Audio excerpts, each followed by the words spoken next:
وعلى أشرف الأنبياء والمرسلين نبينا محمد وعلى آله وأصحابه أجمعين. أشهد أن لا إله إلا الله وحده لا شريك له وأشهد أن محمدا عبده ورسوله. رب اشرح لي صدري ويسر لي أمري واحلل عقدة من لساني يفقهوا قولي أما بعد. Aziz və hörmətli qardaşlar, ilk öncə Allah Subhanahu wa Ta'ala'ya həmd sənalar olsun. Allah Ta'ala bizi bir daha özünü zikr etməyə, özünü öyrənməyə müvəffəq elədi. Ramazan ayından sonra bir daha bir yerə toplandıq. Rəbbimiz üçün, onun dinini öyrənmək üçün və biz buna görə nə qədər Allaha təriflər desək də, sənalar etsək də azdır. Allah Taala özünü təriflədiyi kimidir və çalışır. Ona görə Allaha çoxlu şükürlər etməliyik. Bu müvəffəqiyyətə görə, bu nemətə, xeyrə görə. Əziz qardaşlar, daimi olduğu kimi ən birinci tövsiyə odur ki, insanın elm öyrənməyi və elm məclisinə olan diqqəti, hərisliyi daimi insanın önündə olmalıdır, gözünün önündə olmalıdır və daimi insan çalışıb Allahın dinini öyrənməyə çalışmalıdır, can atmalıdır. Buna səhlənkarlıq, tənbəllik etmək olmaz. Çünki biz deyirik ki, elm nədir əziz qardaşlar? Allahı öyrənib, tanımaq, Peyğəmbəri sallallahu aleyhi və səlləmi öyrənib, tanımaq və İslam dinini də dəlilləri ilə öyrənib bilməkdir, tanımaqdır İslam dinini. Yəni, kör-körane dinimizi yaşamırıq. Bəsirət üzərində, elm üzərində biz dinimizi dəlilləri ilə öyrənirik. Və insan belə olanda çaşbaşlıq içində qalmır. Şək-şübhə, zən içində olmur. Bəsirət üzərində yaşayır dinini. Əziz qardaşlar, elm öyrənmək bilirik ki, vacibdir hər bir müsəlmana. Vacibdir. Qadın kişi olsun, Peyğəmbərimiz sallallahu aleyhi ve sellem buyurur ki, hədisində Talabul ilmi faridatun ala kulli muslimin. Buyurur ki, elm tələb etmə hər bir müsəlmana fərzdir. Yəni, qadın olsun, kişi olsun, cavan olsun, yaşlı olsun, hər bir kəs elm üzərinə düşəcək vacib elmi öyrənməlidir. Təvhiddir, iman məsələsidir, əqidə məsələsidir.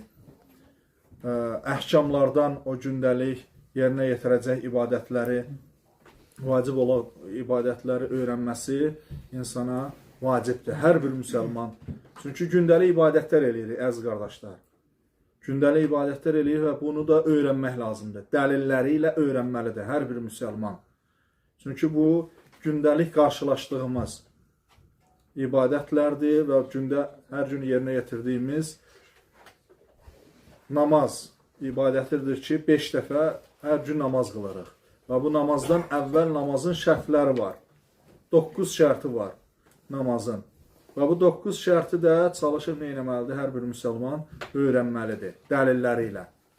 Dəlilləri ilə öyrənib və hətta namazı qılanda da doğru düzgün, səhih ibadət etmiş olsun. Və Rəbbinə bəsirət üzərində ibadətini yerinə yetirsin. Kör-körənə təqlidlə yox, ondan bundan eşitdiyi ilə yox, yəni zənlə yox, dəqiqliklə, elmlə. Elm də Quran və sünnədir. Quran və sünnədir. Və bunu da Quran və sünnəni, əziz qardaşlar, sələf-i salihin fəhmi ilə, onların dərk etdiyi, anladığı formada öyrənmək lazımdır. Yəni, hər kəsin özünə məxsus dərrakəsi var, başa düşməsi, anlaması var. Belə yox. Yəni, biz bu Quran və sünnəni onların başa düşdüyü kimi. Çünki onlara kim çatdırıbdır? Yəni, sələf deyəndə kimdir?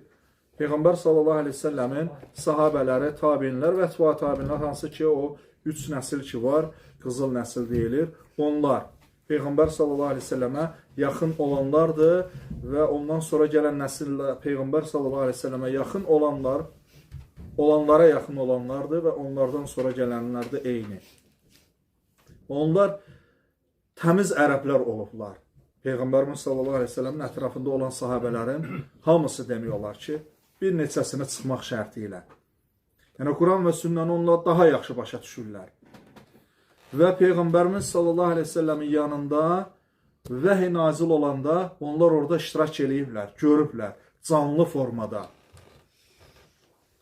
Və belə asanlıqla onlar oradan Peyğəmbər sallallahu aleyhi ve sellemdən götürüblər və o özlərindən sonraki nəsilə bunu ötürüblər.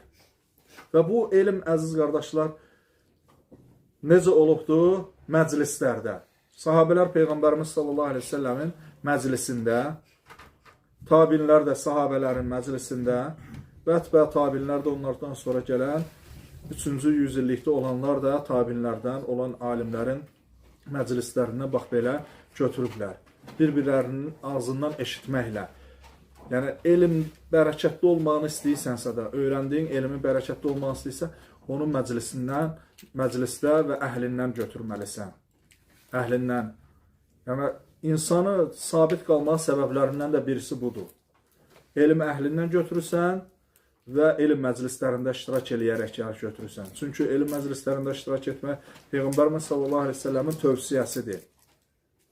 Və ən bərəkətli də budur. Yəni, asan, insan birbaşa yerindən, mənbədən götürür. Və insan elm məclisində olanda fikri o qədər yayınmır. Amma yəni başqa vasitələrlə, düz indi əlhamdülillah ki, Allahın neməti asanlaşdırıbdır. Başqa vasitələrlə, yəni insan yazılıb sonra da ötürülmə vasitəsilə də, yəni canlı olaraq da belə də olur. Və yaxud da yazılıb sonra da, yəni sosial şəbəkələrdən götürmək olur. Amma yenə də ki, məclisdəki eyni kimi hasil olmur. Çünki məclisdə elm məclisində mələklər iştirak eləyir. O məclisə Allahın rəhməti, sükunəti nazil olur. Və orada oturan hər bir şəxs üçün mələklər Allahdan bağışlama diləyirlər. Və məclisdən qalxanda da mələklər deyirlər ki, qalxın, artıq sizin bütün günahlarınız bağışlandı. Başqa bir rivayətdə isə buyurur ki, günahlarınızın yerini savablar tutdu, deyir. Yəni ki, elmi əhlindən və məclisdə götürmək lazımdır. Çünki Peyğəmbərimiz sallallahu aleyhi ve sellem belə etmiş. Hətta Peyğəmbər sallallahu aleyhi ve sellemə Cəbrail aleyhissalam gətirəndə, vəhiy gətirəndə nə olubdur? Birbaşa Cəbrail aleyhissalamdan Peyğəmbər sallallahu aleyhi ve sellem görüşərdi. Birbaşa Peyğəmbər sallallahu aleyhi ve sellemə çatdırardı və Peyğəmbər sallallahu aleyhi ve sellem də ondan eşitdiklərini sahabələrə çatdırardı, deyərdi. Və sahabələr də Peyğəmbər sallallahu aleyhi ve sellemə məclislərində iştirak etməyə həris olublar, can atıblar. Yəni birbaşa nə eləsinlər, əziz qardaşlar, Peyğəmbər sallallahu aleyhi ve sellemin öz ağzından eşitsinlər. Belə olubdur. Yəni. Və bundan sonra da tabinlər də nədir? Sahabələrdən və ondan sonra o, bax, beləcənə gəlib çatıbdır. Yəni, elə əvvəlcədən Quranın yazılmamasının səbəblərindən də birisi budur. Yəni ki, nə eləyər? Onlar oturardılar, əzbərləyərlər Peyğəmbərimiz sallallahu aleyhi ve sellemin ağzından əzbərləyərdi və digərinə danışardılar və eləcənə onlar da elə əzbərləyərdi. Yəni, gedim kitabı açım, oxuyum, əzbərliyim, belə deyirdi. Yəni, birbaşa Peyğəmbər sallallahu aleyhi ve sellem məclisində iştirak edib əzbərləyərdi. Təsəvvür eləyin ki, Peyğəmbərimiz sallallahu aleyhi ve sellemə Qaf surəsi nazil olur və Peyğəmbər sallallahu aleyhi ve sellem cümə xütbəsinə qalxır, xütbədə Qaf surəsini oxuyur cümə xütbəsində. Düşür cümə namazını qılmağa. Eləcənə xütbə Qaf surəsindən ibarət olur. Əvvəlindən axırına kimi oxuyur və sahabə deyir ki, Peyğəmbərimiz sallallahu aleyhi ve sellemin ağzından Qaf surəsini mən cümə xütbəsindən əzbərlədim, deyir. Oradan xütbədən əzbərləyir və yaddaşında saxlayır və sonraki insanlara danışır. Və ümumiyyətcə, yəni, o vaxtları Quranı əzbərləmək, yəni müəllimin yanında əzbərləmək, yəni müəllim danışardı, onlar da təkrarlayır. Danışardı, təkrarı, bax, bu formada təkrarlamaqla Quranı əzbərləyərdilər və yaxud da hədisi əzbərləyərdilər. Bu formada olardı. Ona görə ilkin devirdə, yəni ki, buna ehtiyac duyulmadığına görə və belə asan olduğuna görə, çünki belə daha rahatdır. İndi biz əzbərləyirik, Quranı bax götürüb əzbərləyirik, bəzən görsən səhv eləyirsən, insan öz əzbərləyəndə səhv eləyir.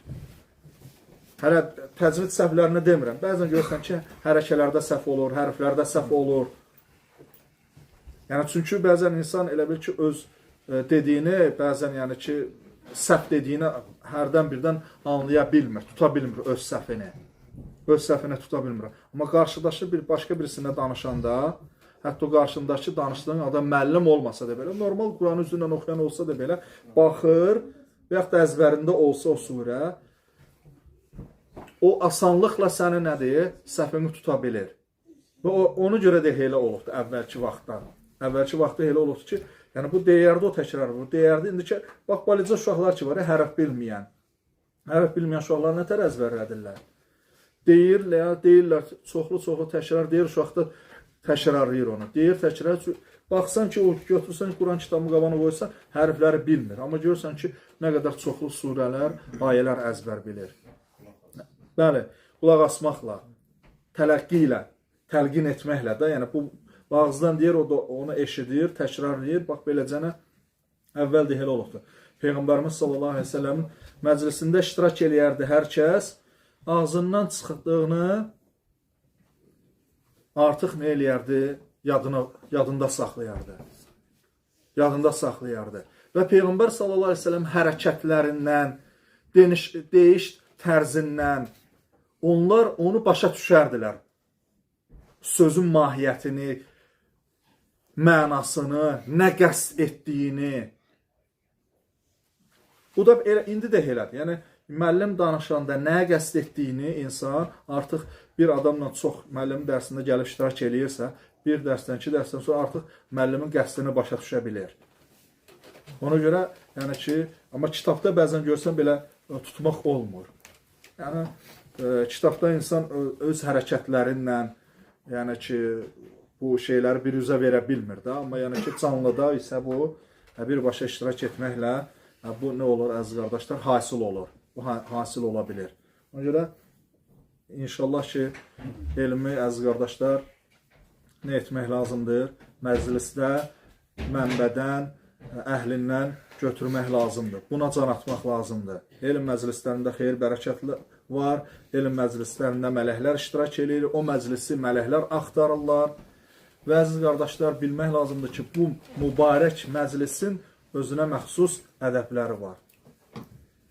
Bunun da ədəblərini ən yaxşı vəsf eləyən hədis Cəbrail əleyhissalamdan, Cəbrail hədisi deyilən bir hədisdir. Hamımızın bildiyimiz, eşitdiyimiz, hansı ki Müslimin Ömər radiyallahu anhudan rəvayət etdiyi hədisdir ki, bir gün biz Peyğəmbər sallallahu aleyhi ve sellemin yanında oturmuşduq.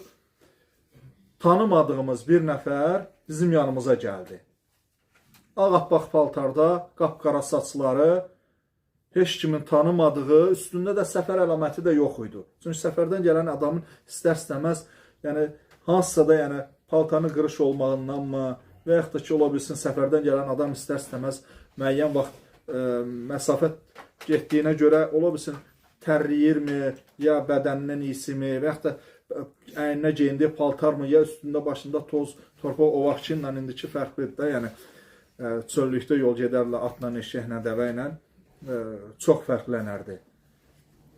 Və gəlir Peyğəmbərimiz sallallahu aleyhi ve sellemin, fikir verin, Peyğəmbərimiz sallallahu aleyhi ve sellemin yanında oturanda, Peyğəmbər sallallahu aleyhi ve sellemin yanında necə ədəblə oturur Cəbrail aleyhissalam. İnsan qiyafətində gəlir, sahabələrdən birinə oxşayan qiyafətdə gəlir və Peyğəmbər sallallahu aleyhi ve sellemin yanında gəlir, oturur, əlini dizin üstünə qoyur belə. Və sakitcənə başlayır Peyğəmbərimiz sallallahu aleyhi ve sellemə suallar vermək, ədəblə. Yəni bu sahabələrə bunu öyrətməkdir. Elm məclisinin ədəblərini öyrətməkdir. Görün, heç kim danışmır orada. Heç kim danışmır. Və Peyğəmbər sallallahu aleyhi ve sellemə sual verir. İlk sual İslam barəsində olur. İslam nədir? Və Peyğəmbər sallallahu aleyhi ve sellem İslamı başa salır, yəni deyir İslam nə olduğunu və deyir ki, düz dedin. Və deyir, biz təəccübləndik. Biz təəccübləndik. Yəni o deyir, özü soruşurdu, sonra da təsdiqləyirdi. Bu qəribədir də, yəni ki, qəribədir ki, insan yəni bilmirsən, adam bilməyəndə soruşur da, biləndə nə soruşsan. Amma bizdən olsa, deyər ki, yekə kişisən, yəni sanki müəllimi imtihan eləyirsən, yəni şeyx imtihan eləyirsən və yaxud da alimi imtihan eləyirsən, bilirsən niyə soruşursan. yəni buna hərəkət də eləyirsə, amma yox, sahabələr sakit dururlar. Tanımadıkları adamdır, gəlibdir və Peyğəmbər sallallahu əleyhi və səlləmə suallar verir. Özü verdiyi suallar da ki, İslam, iman, ihsan və qiyamətin əlamətləri barəsində. Və fikir verin, həm sahabələrin davranışına, rəvayətdə gələn fikir versə, sahabələrin davranışına, həmçində Cəbrail əleyhissalamın Peyğəmbər sallallahu əleyhi və səlləm huzurunda oturub ona sual verməsinə, onun da həmçinin davranışına. Və baxsaq görsək ki, orada gəlir ki, deyir, üstü təmiz idi. Yəni insan istər elm məclisinə, istər də xüsusən də məscidə gəlirsə, istər elm məsciddə olsun, məsciddən kənarda olsun, nə etməlidir? Buna fikir verməlidir. Yəni orada o elə belə deyilməyibdir. Elə belə deyilməyibdir. Yəni çünki sən bura elm məclisinə gələndə, məscidə gələndə Allahın evinə getsən, biz bu barədə məscidin ədəbləri barəsində danışmışıq. Elm məclisinə də gələndə Allah məclisinə gəlsən. Çünki orada Allahdan danışırlar. Orada Allahın şərəfli, hörmətli mələkləri iştirak eləyir. Səni kimi başqa nədir? Salih insanlar iştirak eləyirlər. Ona görə insan nədir? Buna fikir verməlidir. Elm məclisinin ədəbləri çox mühümdür və biz çox eşitmişik ki, sələflərimiz deyərdilər ki, biz elm öyrənməmişdən öncə ədəb öyrənərdik. Sonra elm öyrənərdik. Yəni insanın elm öyrənsin, ədəbsiz birisi olsa, yəni ondan kimsə elm götürərmi? Yox. Yəni o qədər elmi olsun ki, yəni insanlar onun o ədəbi aşağı olarsa da, ədəbində zəif olarsa da, və yaxud da ədəbsiz olarsa da, yəni onun insanlara yəni nə olsun ki, onun o qədər çoxlu elmi var. Və yaxud da məsələn deyək, Quranı əzbər bilir və mənasını bilir. Amma yəni ədəbində problem var. İnsanlar götürməzlər onu. İnsanlar götürməzlər. Yəni bir dənə balacə bir qissəni misal çəkim. Şeyxlərdən birisi elə müsəlman ölkələrindən birinə səfər eləyir. Yəni Indoneziya, Səudi Ərəbistandan bir nəfər Indoneziyaya gedir ora, yəni insanlara dəvət etmək üçün. Bir məclisdə oturanda ayaqlarını uzadır. Ayaqlarını uzadır, insanlar baxırlar ki, bu məclisdə oturubdur, yəni bu yekətdə, bu böyüklükdə bir şeyxdir, gəlibdir, məclisdə oturub, ayaqlarını da uzadıbdır. Yəni sanki bu elm məclisinin ədəbindən deyil, özü xüsusən də müəllim adam. Bir var ki, sıravi birisi olsun, bir daha ki, müəllim kimi adam gəlib dərsdə oturur, ayaqlarını da belə uzadır. Yəni ki, buna elə bir ki, fikir vermirlər, da artıq küçümsüyürlər bunu. Yəni şeyx də onudur. Qutarandan sonra deyir ki, yəni üzrlü hesab eləyin. Yəni mənim ayaqlarımda problem olur da. Elə olur ki, stol və ya da stul olmur, yerdən oturası olur və ayaqlarında qatlaya bilmir, bardaş qura bilmir. Yəni belə məcbur olub oturur. Məcbur olur, sonunda da üzrxahlıq eləyir ki, üzrlü hesab eləyin, yəni ki, problem var idi deyə belə ayaqlarımı uzatdı. Deyirlər şeyx, biz bunu əvvəlcədən deyərdi. Əvvəlcədən deyərdi, biz yəni ki, belə baxdıqca bu niyə belə eləyir? Yəni biz fikir vermədik. Yəni ki, buna bax, yəni bu hələ ayaqlarını belə ədəbsiz adamdır. Bu nəyinə qulaq asacaq? Ədəbsiz adam nəyinə qulaq asılar? Ona görə gör mühüm şeydir ki, insanlar bəzən belə şeylərə fikir verirlər. Yəni şeyx adamdır, elmli adamdır. Durub oradan ora gedir insanlara dəvət eləməyə. Yəni bir dənə buna görə onu ədəbsizlik görüblər insanlar. Belə götürəndə əslində ədəbsizlik deyil də insandır. İnsan fikirləşə bilər ki, indi yaşlı adamdır, nəsə problemi var, amma yəni bir qism adam başa düşə bilərəm. Ola bilsin ki, bir çox adam bunu başa düşməsin. Yəni bu, əgər belə bir şey varsa, əvvəlcədən deməlidir. Yəni bu nə hansısa bir yolla və yaxud da üzrxahlığla deməlidir ki, üzrü hesab edin, yəni ki, xəstəyəm, ayağım qatlanmır, bardaş qura bilmirəm, nəsə problemini deməlidir ki, insanlar başa düşsünlər artıq əvvəlcədən. Yəni bunu ədəbsizlik kimi hesab eləməsinlər. Və yaxud da kimsə də təqdim eləyirsə də onu desin ki, bax, belə bir şey var. İnsanlar bunu ədəbsiz kimi, qeyri-adi kimi qəbul etməsinlər. Çünki belə şeylərə fikir verirlər insanlar. Və ona görə deyirik ki, əziz qardaşlar, həm müəllim, həmçinin də nədir? Həmçinin də tələbələrin, orada iştirak edənlərin nədir? Ədəb məsələsinə fikir verməsi mühümdür. Bax, sahabələr Peyğəmbər sallallahu əleyhi və səlləm huzurunda olanda Cəbrail əleyhissalam arasında görürsünüz, əvvəldən axıra kimi Birinci səfər deyir, İslam barəsində soruşur. Deyir, doğru dedin. Təəccüblənirlər. İkinci dəfədə iman barəsində soruşur. Deyir, doğru dedin. Yenə təəccüblənir. Üçüncü səfər ihsan barəsində soruşur. Yenə deyir, doğru dedin. Yenə heç kim neynəmir. Peyğəmbər sallallahu əleyhi və səlləm məclisində cürət eləyib, o danışan adamla bunun arasını neyləmirlər? Kəsmirlər. Sözünü kəsmirlər. Yəni, insan gərək kimsə də sual verirsə də, kimsə danışırsa da, başqa bir adam da yəni bu neynəməlidir? Bu ədəbi qorumalıdır. Ədəbi qorumalıdır. Və həmçində müəllim danışırsa da, qıraqdan nədir? Müdaxilə edilməməlidir. Yəni, yalnız istisna ola bilər ki, unudarsa və yaxud da danışanda insan da səhv eləyərsə, yəni xətaya yol verərsə, onu düzəltmək üçün eyb etməz bu. Problem yoxdur. Bunu hətta xütbədə belə etmək icazəli. Hansı ki, xütbə vaxtı danışmaq nədir? Haramdır. Elm məclisi vaxtında kimisə də yerdən danışması, qeyri hərəkət etməsi haram deyil. Sadə ədəbə ziddir bu. Amma xütbə vaxtı imam xütbə verərkən insanların yerdə o xütbəni dinləyənlərin danışması nədir? Haramdır konkret. Olmaz danışmaq. Yalnız istisna hallar var ki, amin deməkdir, Peyğəmbər sallallahu əleyhi və səlləmə salavat deməkdir. Bir də nədir? Yəni ki, xütbə verən adam səhv eləyərsə, xəta eləyərsə də və yaxud da unudarsa, necə ki, namazdaşı kimi unudun tamamlamaq kimi, bunda yəni ki, bu istisna hallar xaric. Yəni, bu elm məclisində isə nədir? Elm məclisində də insan neyləməlidir? Sakit durmalı. Necə ki, sahabələr Peyğəmbər sallallahu əleyhi və səlləm huzurunda sakit durardılar. Hətta Peyğəmbərimiz sallallahu əleyhi və səlləm sahabələr hansı ki, o yaşayan ki, daimi Mədinədə qalanlar, Peyğəmbər sallallahu əleyhi və səlləmin oturanda yəni, onu çoxlu suallar verməzdilər. Yəni, müəllimi yükləmək kimi də, yəni ona görə Peyğəmbər sallallahu əleyhi və səlləm deyir ki, mən sizi nə qədər ki, tərk elədiyim müddətdə, siz də məni tərk eləyin. Yəni, görürsünüz ki, danışmıram, yəni ki, sakit durmuşam, siz də yəni ki, danışmayın. Onlar nə vaxt sevinərdilər? Kənardan başqa bir adam gələrdisə.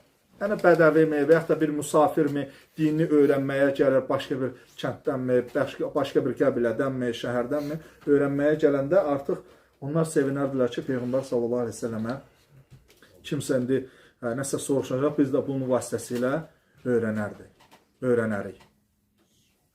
Bunu fürsət bilədir. Yəni, bu ədəbləri insan fikir vermək lazımdır. Fikir vermək lazımdır ki, hətta öyrəndiyi elmdə, əziz qardaşlar, fayda olsun.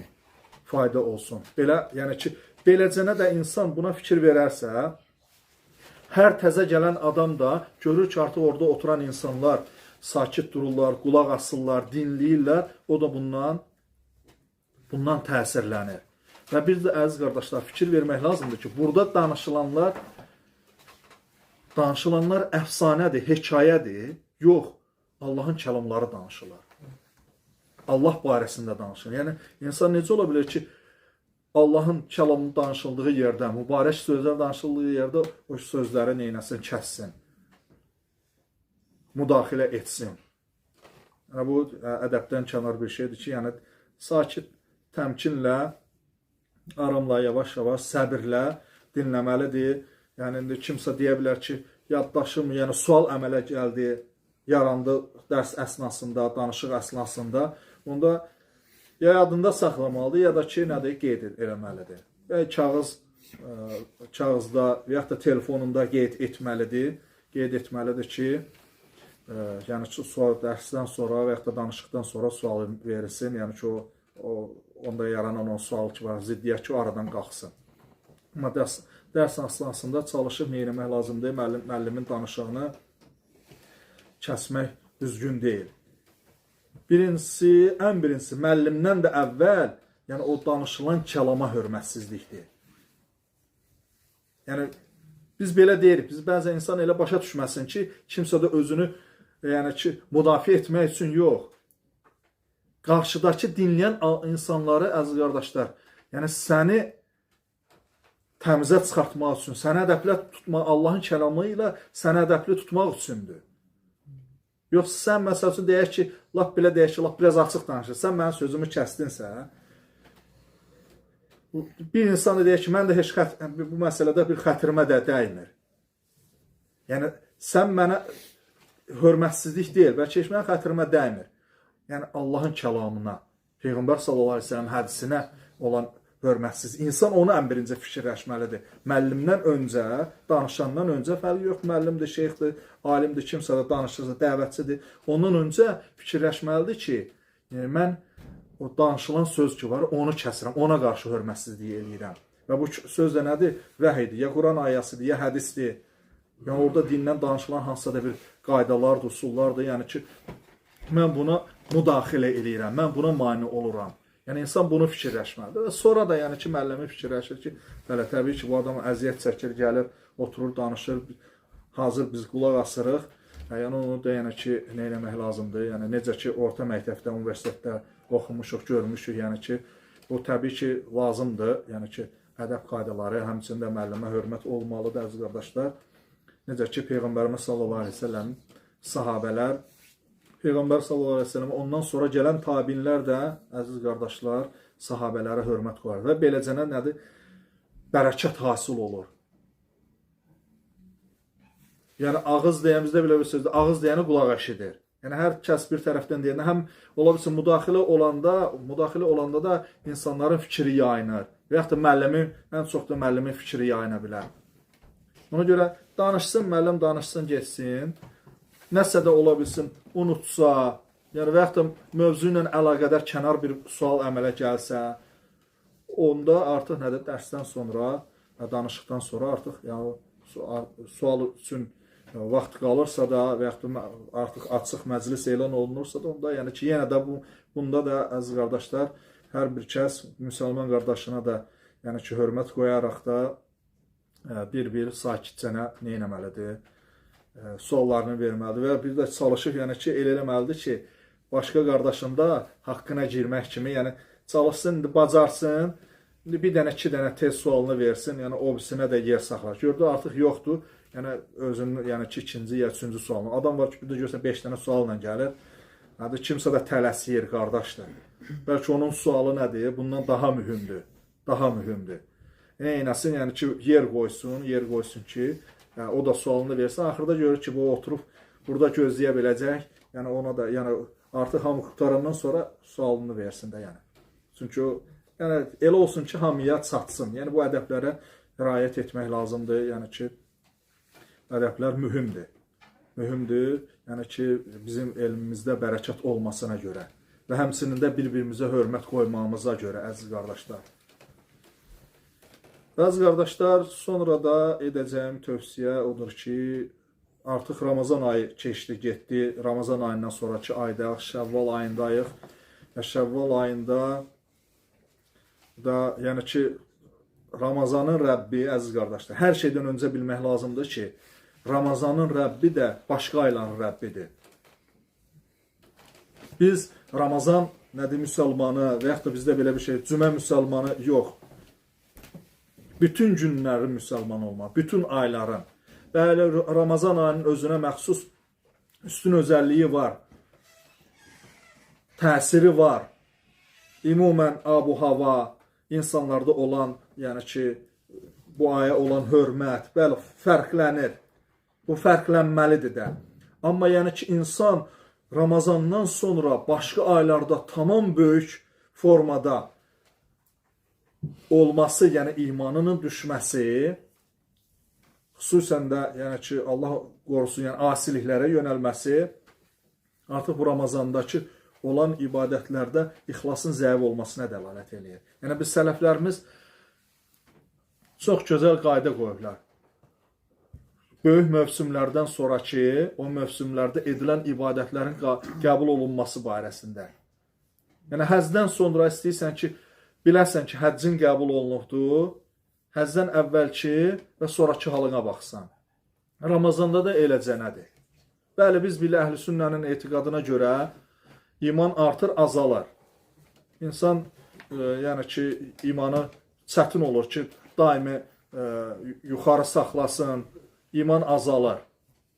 Yəni, bəzən görsən, yəni ki, qalxır, itaətlə artır, asiliklər, günahlarla azalır. Amma yəni bunu qoruyub saxlamaq lazım. Yəni bunu insan özünə də nədir? Bir bəhanə bilməməlidir. Bəhanə bilməməlidir ki, bəli, artır, azalır. Bəs bilirik, artır, azalır, bu qaydədir, bəli. Amma yəni ki, bunu özünə bəhanə bilməməlidir. Ramazan çıxdı, artıq yəni ki, Ramazan çıxdı, o Ramazanda olan ibadətləri, itaətləri qoruyub saxlamaq lazımdır. Onu saxlamaq lazımdır və bunu saxlamağa da sənin ixlasına dəlalət edir. Yəni, sən o deməkdir ki, Ramazan müsəlmanı deyilsən. Yəni, təkcə Ramazanı, Allahı Ramazanda tanımırsan, bütün aylarda tanıyırsan, Allaha bütün aylarda ibadət edirsən. Xüsusən də fərz əməllər, yəni ki, xüsusən də 5 namaz ki var, gündəlik yerinə yetirdiyimiz, onu çalışırsan ki, yəni, başqa vaxtlarda da məsciddə qılasan, cəmaatla qılasan, cəmaata həris olasan. Ramazan ayından sonra az qardaşlar, Şəvval ayı gəlir. Şəvval ayında da ediləcək ibadətlərdən də, yəni bilinən hamımızın bildik ki, Şəvval ayının 6 gün orucudur. 6 gün oruc da Peyğəmbərimiz sallallahu aleyhi ve sellem Müslimdə gələn Əbu Əyyub Əl-Ənsari radiyallahu anh'ın hədisində buyurur ki, kim Ramazan ayının orucunu tutar, sonra Şəvvaldan da 6 gün ona əlavə edərsə, o sanki bir il oruç tutmuş olur. Yəni, bir əməlin 10 mislində savabı vardır. Yəni, minimum bir əməlin, yəni etdiyin hər hansı bir yaxşılığın minimum 10 savabı var. Yəni, bu da 30 gündə nə eləyir? 300, 6 gündə 360 eləyir. Yəni, hər artıqlamasından olur ki, yəni 355 gündə, yəni hicri ilə. Yəni, orada artıqlamasından olur. Bəli. Bu Ramazan ayını əziz qardaşlar tutandan sonra çalışıb, həmçində bu insanın ixlasına dəlalət edir ki, insan fərz əməlindən sonra nafilə əmələ gəlmək. Yəni ki, bizim Şəvval orucunu tutmağımız məcburuq, vacibdir. Yox. Bu tatavvudur, könüllüdür. Kim istəyir tutur, kim istəyir tutmaz. Amma fərzdən sonra, yəni amma fərz əmələ biz məcburuq axı, tutmalıyıq. Bizə bu fərzdir. Necə ki, ayədə gəlir. Sizdən əvvəlkilərə əmr olunduğu kimi, fərz edildiyi kimi sizə də fərz edilir, əmr olundu. Bunu tutmalıyıq. Yalnız yəni istisna insan xəstədirsə, bu başqa məsələ. Yəni üzr olan şəxslər istisnadır. Amma Ramazan ayı tutma, amma Şəvvalda yox. Sən fərzdən sonra nafiləyə qadirsansa, deməli sən sadiq insansan, sən ixlaslısan. Sən bunu tutmaya da bilərsən. Yəni həmən əməlin öz cinsindən olan, yəni sən fərzdən sonra da buna qadirsənsə də deməli nə eləyirsən? Yəni sənsə bu oruc əməlini sevirsən. Və sələflərimiz də nə eləyərdi? Bunu çalışıb Şəvval ayının əvvəlində tutardılar. Nəyə görə? Deyirlər, həm insanın yəni bədəni vərdiş etməyinə görə. Bax, fikir versə Peyğəmbərimiz sallallahu aleyhi ve sellem Şaban ayında əziz qardaşlar oruç tutardı çoxlu. Niyə? Bədənini alışdırmaq üçün, vərdiş elətdirmək, Ramazana hazırlıq üçün. Yəni Ramazandan sonra da dərhal insan bayram gününün sabahı, yəni və yaxud da birisi günüsündə tutursa da artıq bunu, artıq bədən öyrəşibdir. İnsanın canı bunu öyrəşibdir. Asan olur. Çox fasilə verəndə biraz ola bilsin, çətinlik yaransın. Xüsusən də indi günlər uzanmağa doğru gedir və yaxud da istiləyə doğru gedir. Amma yəni ki, ümumən Şəvval ayının orucunu Şəvval ayının əvvəlindən birinə çıxmaq şərti ilə, bayram gününə çıxmaq şərti ilə, bayram günü oruç tutmaq haramda olmaz. Heç bir oruç tutmaq olmaz. Nə orucu olur olsun, fərqi yoxdur. Kəffarədir, nəzirdir, fidyədir, nə olsun, nə oruç tutursansa tut. Yəni ki, həmən o gündə, bayram günlərində oruç tutmaq olmaz, haramdır, icma ilə. Ondan sonraki gündə artıq sən Şəvval ayının orucunu nə eləməlisən? Bacarırsan, çalışırsan, istəyirsənsə də tuta bilərsən. Düz Şəvval ayının axırına kimi. İstədiyin günə də sala bilərsən, əziz qardaşlar, istədiyin gündə orucu, yəni 6 günü, şərt deyil ki, ardıcıl 6 günü bir dəfənə tutasan. Yaxşıdır, bəli, belə eləməyin yaxşıdır, xüsusən də yəni Ramazan orucuna yaxın qutarandan sonra, bayramı ötürəndən sonra, çünki Ramazan bayramı, fitr bayramı bir gündür, amma Qurban bayramı isə belə ümumilikdə 4 gündür. 3 gün yarımda, yəni Zilhiccənin 10-u, 11-i, 12-si, 13-ü. 13-ü, yəni məğribə kimi, artıq məğribdə 14-ü olur. Yəni belə ümumən götürəndə belə yəni 4 gün eləyir. Amma Ramazanda bir gündür. Yəni bir günü ötürdünsə də artıq növbəti günündə orucu tuta bilərsən. Yəni deyirəm ki, 6 günü tutmaq, ardıcıl tutmaq şərt deyil. Vacib deyil. İstəyən insan, yəni ki, bir dəfənə tuta bilər, rahat olsun deyə. İstəyən də, yəni ki, Allah birinci, dördüncü günə salıb tutmaq olar. Bəzi qardaşlar, Peyğəmbərimiz sallallahu aleyhi ve sellem bunu belə buyurmasında təhcənə, yəni bir ilin orucu hikməti deyil. Yəni bir il, bəli, bu savab budur. Peyğəmbərimiz sallallahu aleyhi ve sellem ümmətini həmən o əməldən sonra yenə də oruca qaytarması o orucun necə əzəmətli, böyük bir əməl olmağını bildirir. Allah yanında necə üstün olmağını bildirir. Bax, Peyğəmbərimiz sallallahu aleyhi ve sellemin yanına sahabə gəlir, deyir ki, Allah Rasulü, mənə yaxşılıq etmək üçün bir əməl, Allaha yaxınlaşmaq üçün bir əməl buyur. Peyğəmbər sallallahu aleyhi ve sellem buyurur ki, oruç tut. Deyir ki, yenə də tövsiyə elə. Deyir ki, oruç tut. Deyir ki, Allah Rasulü, yenə də tövsiyə elə. Deyir ki, oruç tut. Çünki onun tay bərabəri, bənzəri yoxdur. Biz elə Ramazan ayında da demişik. Çünki oruc elə bir ibadətdir ki, insan yatsa da oruçludur. Səhərdən axşama kimi sən ibadətdə olursan. Fikir ver, Ramazanı insan namazı qılanda 5 dəqiqə, 10 dəqiqə namazda olursan. Lap deyək, tək qılırsan 15-20 dəqiqə olsun. Amma insan oruclu olanda fərz orucu olsun, nafilə orucu olsun, səhərdən, sübh vaxtı girəndən məğrib namazına kimi insan ibadətdə olur. Yatsa da, oyaq qalsa da ibadətdə olur. Yəni, ona görə bu ibadətin Peyğəmbər sallallahu aleyhi ve sellem namaza demir bunu. Həccə demir, sədəqiyə demir. Onun da bəli özünə məxsus, elə sədəqənin özündən götürülmüş sıdq sözündən də, sədəqə sözü, sadiqlik. Yəni, bunun da özünə məxsus bir özəlliyi, üstün cəhəti var ki, bunun ta bərabəri, bənzəri yoxdur.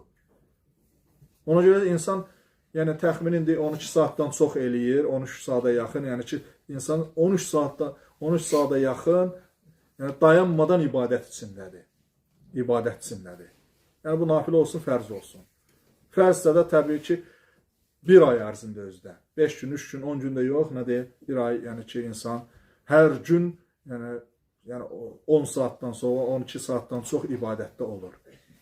Ona görə Peyğəmbər sallallahu aleyhi ve sellem beləcənə bunu tövsiyə edir. Ramazandan sonra, yəni ki, bir daha oruca qayıtmağa. Həm bir il oruclu savabını qazanasan, ondan sonra da yəni başqa oruçları tutmasan da belə, əziz qardaşlar, yəni ki, elə bir il oruç tutmuş savabını qazansan, insan bir il oruç tutması çətindir, ağırdır. Hər kəs bunu eləyə bilməz insanlardan. Yəni, bir çox adamlar eləyə bilməz. Amma yəni ki, az bir əməllə bir çox insan çox savab əldə eləyir. Bəli, yəni, sonra da insan çalışır ki, birinci, dördüncü günü oruçlarıdır və ağ günlərin oruçlarıdır və həmçinin qarşıdan gələn Ərafadır, sonra Aşuradır və beləcə oruçları tutur və Rəbbinə bu ibadətlərlə yaxınlaşır və günahlarına kəffarə olur və cəhənnəmdən Peyğəmbərimiz sallallahu aleyhi ve sellem buyurur ki, kim Allah üçün bir gün oruç tutarsa, o 70 il cəhənnəmdən uzaqlaşdırırlar yəni. Yəni, bir gün Allah üçün oruç tutmaq insanı nədir? 70 il cəhənnəmdən uzaqlaşdırır, əziz qardaşlar. Yəni, savabı da çoxdur. Yəni, ən azından dedi, hər bir salih əməlin 10 savabı var. Yəni ki, bir dən sən, ona görə Peyğəmbərimiz sallallahu aleyhi ve sellem ağ günlərin orucu barəsində də buyuranda deyir ki, kim hər aydan 3 gün oruç tutarsa, sanki bir il oruç tutmuş kimidir.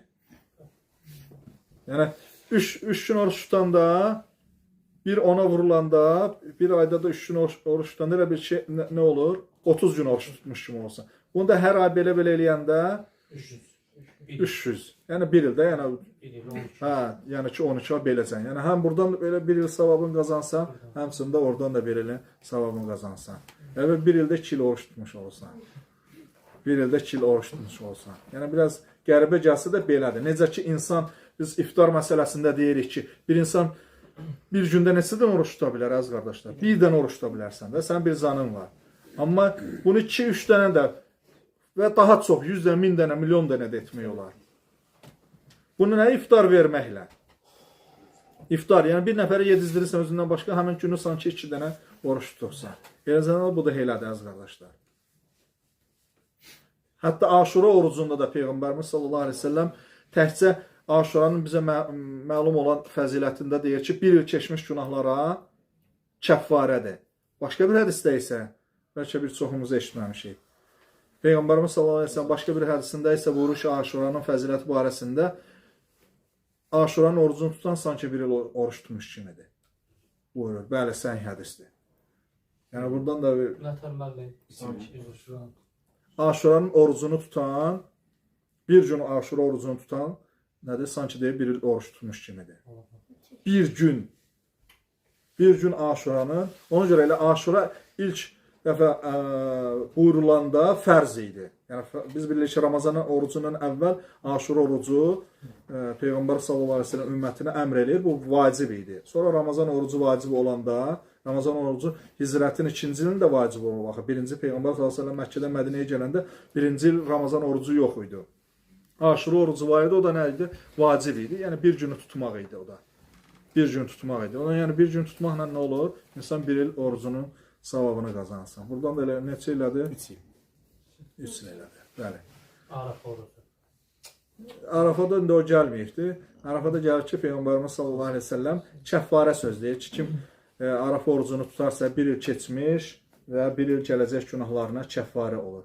Yəni bunu da başqa tərəfdən yeri gəlmişkən hesablasaq, yəni nə eləyir? Orada Aşura da bir il keçmiş, Arafa da bir il keçmiş, bir il gələcək olanda necə hesablayacaqsan bunu? Yox. Oruç tutmaq məsələsi başqa, kəffarə məsələsi başqa. Ümumən, bəli, hər bir salih əməlin əziz qardaşlar, günahların silinməsinə səbəbi var. Silinməsi, yuyulması, kəffarə olunması. Yəni, etdiyimiz hər bir salih əməl əziz qardaşlar, həm savab yazılır ona görə, həmçinin də nədir? Günahlarımızdan bir qismi bağışlanır. O əməlin özü miqdarında və yaxud da insanın o ixlasına görə. Biz bu barədə keçmişik. Vasiyyət-i Suğra kitabında. Hətta kiçik salih əməllər belə böyük günahların bağışlanmasına belə təsir eləyib, belə kəffarə ola bilir. Biz bu barədə keçmiş ətraflı dəlilləri ilə keçmişik bu barədə. Yəni bir insan qaydaq məsələyə Arafa orucunu tutursa, bir il keçmiş, bir il gələcək olur. Aşuranı da tutanda bir il keçmiş olur. Nədir? Bir ildə gələcək olur. Neçə dənə keçmiş oldu? 2 dənə. Kiçik günahları. Kiçik, təbii ki, kiçik günahları. Kiçik günahları. Elə bil ki, bir ildə 2 dənə oruç tutsan, Arafa ilə Aşuranı tutursan, 2 il keçmiş günahın bağışlanır. 2 il deyəndə, yəni ki, bir ildə üst-üstə 2 ildə, elə bil. Bir ildə üst-üstə 2 il. 2 il arxaya doğru yox. Yəni 2024-2023 yox. 2024-də elə bir 2 qat bağışlanır. Belə. Çünki Aşura da özündən əvvəlki bir ili, Arafa da özündən əvvəlki bir ili. Belə. Yəni özündən əvvəlki indi 25-də, laf miladi nədir? 25-də nəyi? 24-dür. O da 24-dür. Yəni ondan qabaqçına sən hesablam üst-üstə gəlmirsən. Üst-üstə yəni bunu onun üstünə qoysan da belə. Ondan çıxmırsan belə. Və beləcə əziz qardaşlar, insan yəni ki, oruç tutmağın bu həm fəzilətidir, həmçində beləcənə də həyatını yaşayır, çalışır ki, salih əməllərə həris olsun və Ramazan ayından sonra əziz qardaşlar, salih əməllərə həris olmaq lazımdır və sələflərimiz Ramazandan 6 ay əvvəl dua eləyərdilər ki, Allah təala onları Ramazan ayına yetişdirsin, müvəffəq eləsin, orada ediləcək salih əməlləri və Ramazandan sonra da arxeyin əllərini, ayaqlarını uzadıb belə arxeyin mi olardılar? Çünki Ramazan ayında insan əziyyət çəkir. Yəni deyək ki, yuxusuna haram qatır, az yatım, çox oxuyum, çox ibadət eləyim. Yəni başqa vaxtı bəlkə gecə namazlarına yəni qalxmır, amma Ramazanda neyniysən, çalışırsan ki, təravih namazlarını ötürməyəsən. Çünki təravih namazının özünə məxsus da nədir? Savabı vardır. Yəni bir il keçmiş günahlara kəffarədir. Və insan 5 namazın qalsa, Ramazan orucunu tutursa da, Ramazan gecələrində təravih namazını qılırsa, nə olur? Kimlərdən salih? Peyğəmbərimiz sallallahu əleyhi və səlləm buyurur ki, siddiqlərdən və şəhidlərdəndir və qiyamət günü siddiqlərlə və şəhidlərlə bir yerdə olacağını buyurur. Yəni belə olanda insan bu əməli buraxmır və yaxşı, bundan sonra da, Ramazandan sonra da insan bu etdiklərini hədər mi verər? Yox, yəni qoruyub saxlamaq lazımdır. Yəni misal çəkirlər alimlər ki, bir nəfər elə bir ki, o xurcunu mu və yaxud da bu əlində apardığı məsəl üçün deyə kisəsi mi bir tərəfindən elə bir deşiyi var aşağıdan, yəni bir tərəfdən sən doldurursan, o tərəfdən də tökülə gedir. Yəni belə olmamalıdır. İnsan ki, yəni o yığdığı meşoxdumu, yəni ki, bir tərəfdən deşik olub tökə getməyəsən. Onda nə faydası olur ki, nəyə doldurursan onu?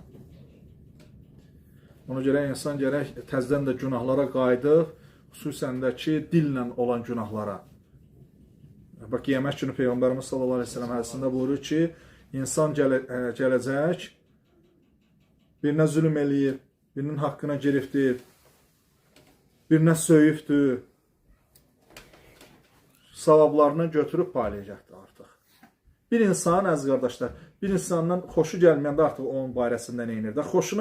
Xoşun gəlmədiyi, sevmədiyi adamlara sənin savabların paylanır. Yəni, insan dilinə hakim olsa, dilinə sahib çıxsa burada, özünü qorusa, savab əməlləri yığır bir tərəfdən də nə eləyir? Kimsə də qeybətini eləyir, kimsə arxasınca danışır, nəmmamlıq eləyir, söz gəzdirir, söyür, təhqir eləyir, aşağılayır və qiyamət günü də gəlir, nə olur? Bu etdiyi bu salih əməllər xeyirlə bunun əlindən alınır. Qalır müflis. Peyğəmbər sallallahu əleyhi və səlləm, bax, müflis hədisi bax budur, bax. Əsl müflis budur. Peyğəmbər sallallahu əleyhi və səlləm sahabelərdən soruşanda ki, müflis kimdir? Deyir ki, dinarı olmayan, pulu olmayan.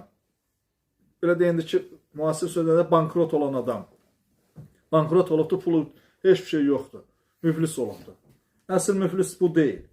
Əsl müflis odur ki, insan dağlar boyda savablarla gəlsin qiyamət günü, əziyyət çək, oxu Quranı, bir neçə dəfə xətm elə, sədəqə ver, təravih namazlarına dur, günüzləri az qal, axşamları da oyaq qal. Sonra da qiyamət günü gətir bu insanlara bunu payla. Özdəki kimə? Xoşun gəlməyən insanlara.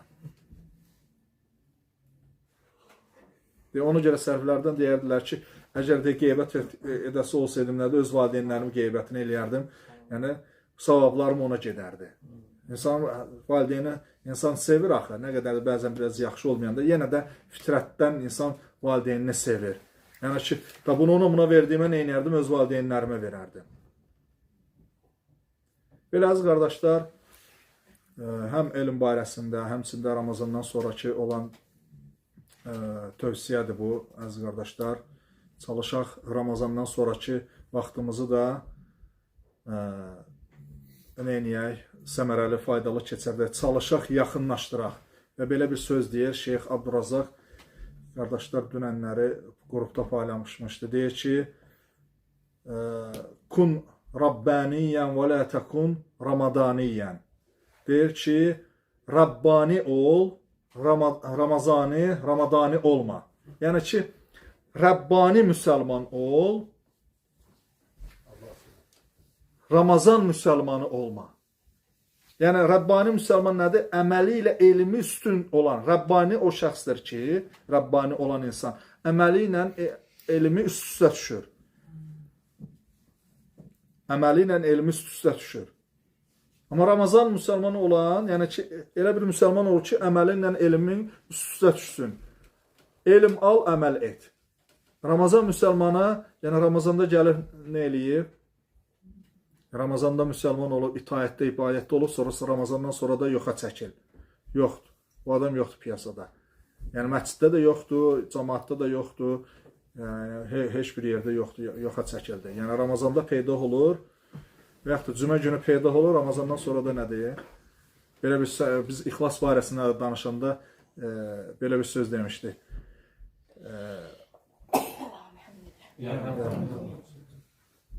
İxlas barəsində danışanda nə demişdik? İnsanların içində olanda Allahın dostu, şeytanın düşməni, təhlükdə olanda isə Allahın düşməni şeytanın dostu olur. Yəni ixlaslı adam, yəni daimi, yəni insanların içində də, yəni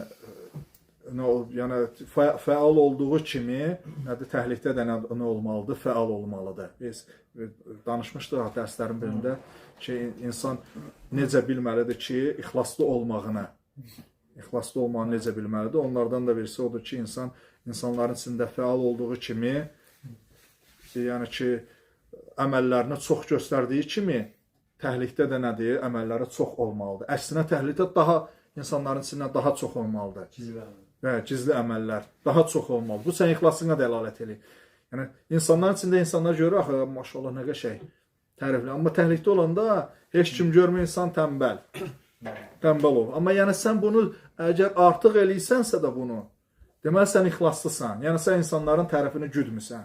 Həqiqətən ixlas əhlisən ki, təhlükdə çox eləyirsən bunu. Allah Taala'dan istəyirəm, Allah Taala bizə eşidib faydalanardan etsin. Allah Taala'dan istəyirəm ki, Allah Taala bundan sonra da bizi çoxlu Ramazan aylarına əmin-amançılıq, afiyyət üzərində bizi çatdırsın.